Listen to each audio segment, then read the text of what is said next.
Hello guys, मैं self Amit Shukla, मेरे channel में आपका स्वागत है। आज कुछ करंट अफेयर्स के क्वेश्चंस को हम इस पूरे वीडियो के माध्यम से आपको बताने वाले हैं। ये करंट अफेयर्स के जो क्वेश्चंस हैं उनको आप 3 मार्कर में भी लिख सकते हैं, और जो नए सीरीज़ से अगर हम बात करें या जो नया हमारा जो पैटर्न बदला है वर्ष 2020 में जो नया पैटर्न है उसमें जो सेकंड वाला पोर्शन है जिसमें आपको 5 से 6 लाइन में चीज़ों को लिखना है, उसके हिसाब से भी आप इसको मैंने कन्वर्ट करके रखा है। मतलब आपकी जैसी ज़रूरत है उसके हिसाब से आप इन प्रश्नों को लिख सकते हैं। ये पूरे क्वेश्चन जो हैं वो डेली हमारे टेलीग्राम चैनल में दिए जाते हैं। टेलीग्राम चैनल में जुड़ने के लिए आप सर्च ऑप्शन में फ्री स्टडी जोन सर्च करिए, उसमें आपको हमारा चैनल मिलेगा, वहाँ पे आप ऐड होइए। डेली आंसर राइटिंग प्रैक्टिस वहाँ पे करवाई जाती है, उससे आंसर्स की चेकिंग भी होती है। डेली जो उनमें जो आंसर की चेकिंग होती है उसमें मान लीजिए किसी प्रकार का सुधार है या आवश्यक अगर कोई निर्देश हैं तो वो सब जो हैं वो दिए जाते हैं हमारी टीम के द्वारा। तो कुल मिलाकर के आप हमारे टेलीग्राम चैनल से जुड़ सकते हैं। इस चैनल को अगर अभी तक आपने सब्सक्राइब नहीं किया है तो सब्सक्राइब करें। चलिए स्टार्ट करते हैं आज के क्वेश्चंस को। 22वां विधि आयोग जो है 22वां जो है अभी राष्ट्रपति ने घोषणा कर दी है, लेकिन इसके अध्यक्ष की घोषणा अभी तक नहीं हुई है। अभी हम बात करेंगे विधि आयोग के पूरा इसका संगठन है उसके बारे में। पहले तो ये देखते हैं कि इसका स्वरूप कैसा है। तो गैर संवैधानिक निकाय है ये, मतलब संविधान में इसका वर्णन नहीं है, या इसको आप गैर सांविधिक निकाय भी कह सकते हैं। स्वतंत्र भारत का पहला विधि आयोग जो है वो 1955 में गठित हुआ, जिसके MC सीतलवाड़ इसके अध्यक्ष थे। कार्यकाल इसका 3 सालों का होता है या 3 वर्ष का होता है। अभी तक कुल 21 विधि आयोग का गठन हो चुका है, जो 277 कुल रिपोर्ट जो है वो सरकार के सामने उसने प्रस्तुत की है। अगर इसके संगठन की बात करें तो 1 पूर्णकालिक अध्यक्ष होता है, 4 जो पूर्णकालिक सदस्य होते हैं, सचिव को मिला लीजिए तो।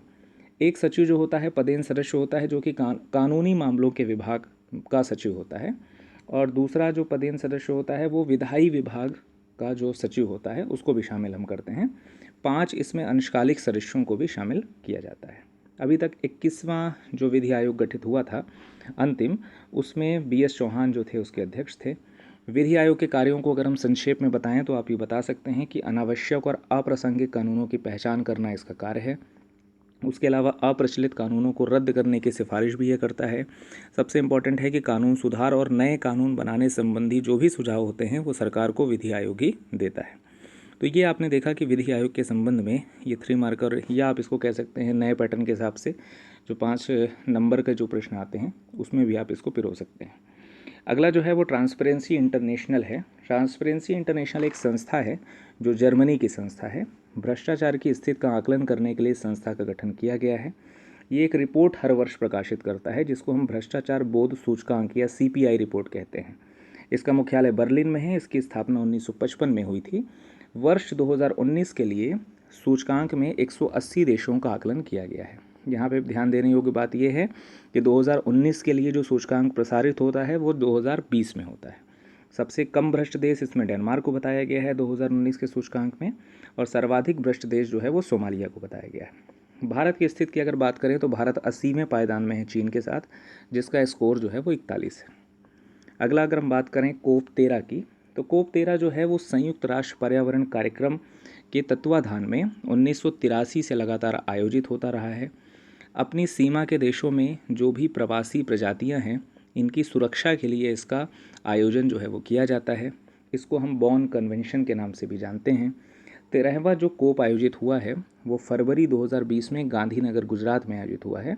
इसकी खास बात यह है कि इसमें जो मस्कट या शुभंकर जो बनाया गया वो ग्रेट इंडियन बस्टर्ड को बनाया गया। विषय जो इस बार का था, migratory species connect the planet and we welcome them home, ये इसका इस बार का विषय था। तो COP 13 के बारे में ये कुछ प्रमुख बातें हैं जिसको आप अपने उत्तर में, आदर्श उत्तर में इंक्लूड कर सकते हैं। अगला अगर हम बात करें भारत पर्व की, भारत पर्व जो है वो पर्यटन मंत्रालय द्वारा आयोजित किया जाता रहा है। वर्ष 2020 का जो भारत पर्व है नई दिल्ली में इसका आयोजन हुआ। उद्देश्य की अगर हम बात करें तो भारतीयों को भारतीय पर्यटन स्थल की यात्रा के लिए प्रोत्साहन देना और देखो अपने देश की भावना को जगाना। तो भारत पर्व का ये उद्देश्य रहा है। इसके थीम की बात करें, इसका थीम जो वर्ष 2020 का था वो एक भारत श्रेष्ठ भारत और 150 वर्षों के महात्मा का उत्सव, ये इस बार का इसका थीम था। अगला प्रश्न है कंबाला दौड़। कंबाला दौड़ हाल ही में बड़ी चर्चित थी। कर्नाटक के तटीय इलाकों में ये बड़ा लोकप्रिय है। पारंपरिक खेल है ये। हाल ही में कर्नाटक के सूरचंद्र कंबाला में निशांत शेट्टी, ये नाम याद रखिएगा, निशांत शेट्टी ने 9.51 सेकंड में 100 मीटर दूरी तय करके एक रिकॉर्ड बनाया है, जो अभी तक 100 मीटर में सबसे तेज़ धावक का रिकॉर्ड माना जाता है।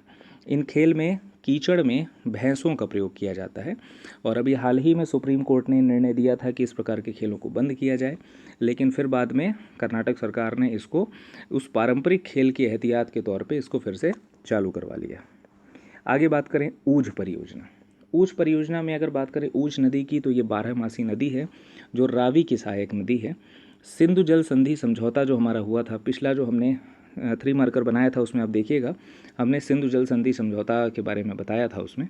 तो सिंधु जल संधि समझौता के तहत भारत के अधिकारों का तेज़ी से उपयोग करने के लिए इस परियोजना का शुभारंभ जो है वो करने की सरकार की योजना है। यह परियोजना 781 मिलियन क्यूबिक मीटर पानी का भंडारण करेगी।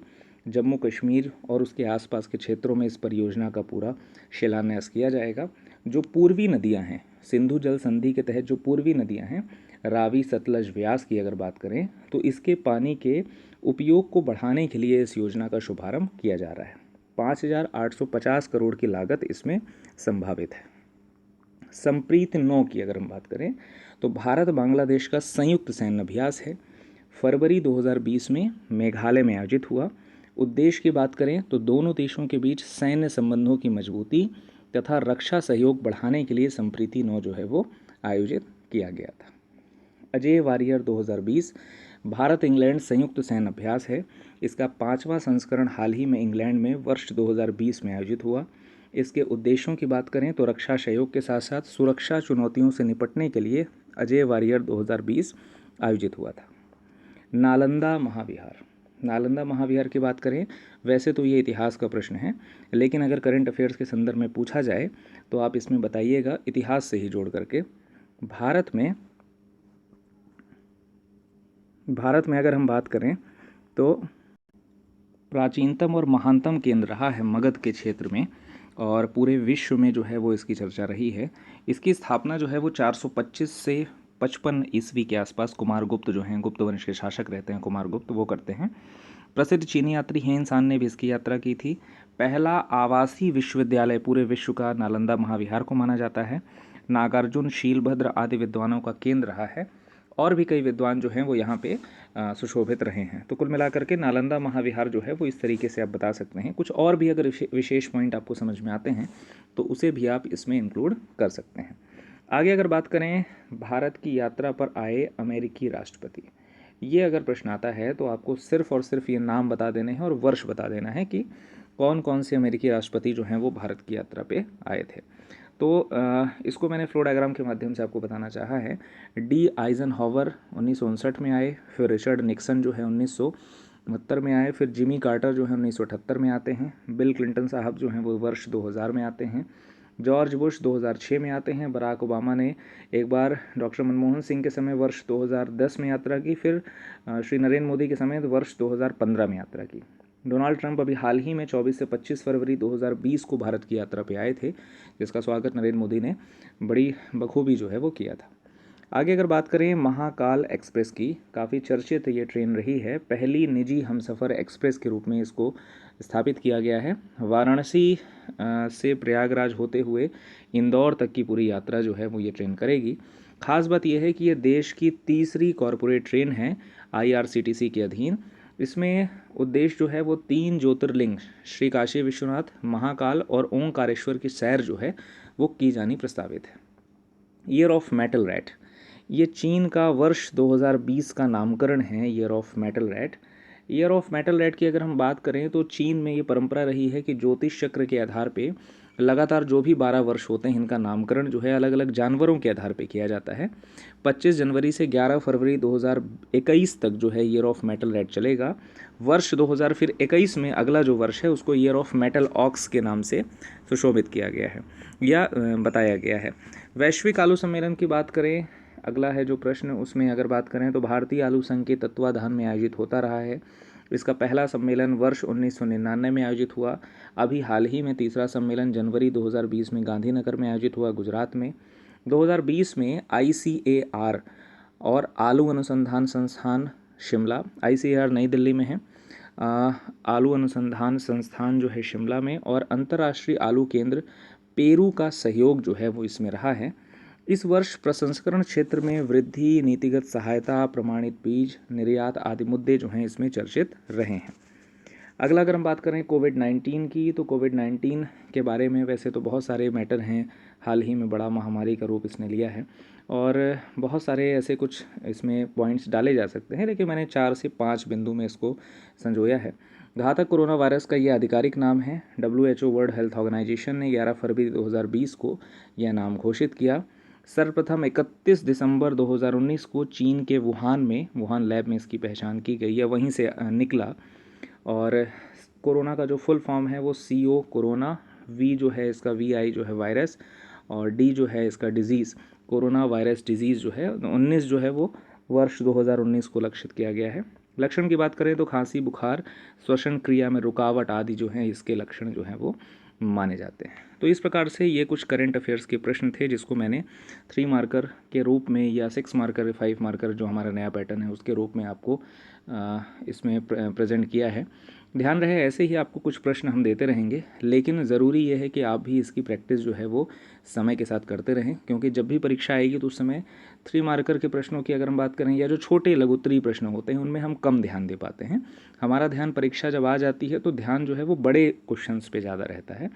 उनकी भी प्रैक्टिस हम करवा रहे हैं। टेलीग्राम चैनल से आज ही जुड़ें, वहाँ पे डेली आंसर राइटिंग प्रैक्टिस होती है और आपके लिए जो है वो काफ़ी लाभदायक रहेगा। कोई डाउट्स हैं वहाँ पे आप पूछ सकते हैं, कुछ सुझाव भी आपको वहाँ दिए जाएंगे उत्तर लेखन सुधारने के या आपको कुछ नई चीज़ें उसमें समावेश करने के। तो टेलीग्राम चैनल से जुड़ें जिसमें हम इस तरीके के क्वेश्चंस आपको आगे देते रहेंगे। तो इस लेक्चर में इतना ही। Thank you.